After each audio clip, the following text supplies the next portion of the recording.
I love the CTEC system. It's something that I've been a part of for at least 15 years now, and then I was a student before that. So it's been in my family and in our generation for a while. I do. I went to Platt Tech and graduated class of '98, and this very shop, Precision Machining.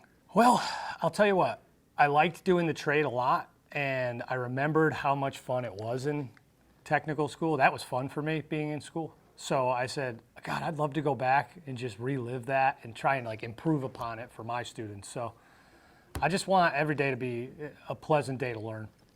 No, when I went to exploratory, I thought I wanted like auto, because every kid loves cars, you know. And you know, I thought some of the other shops were pretty cool too. But once I started doing the hands-on thing, it was over.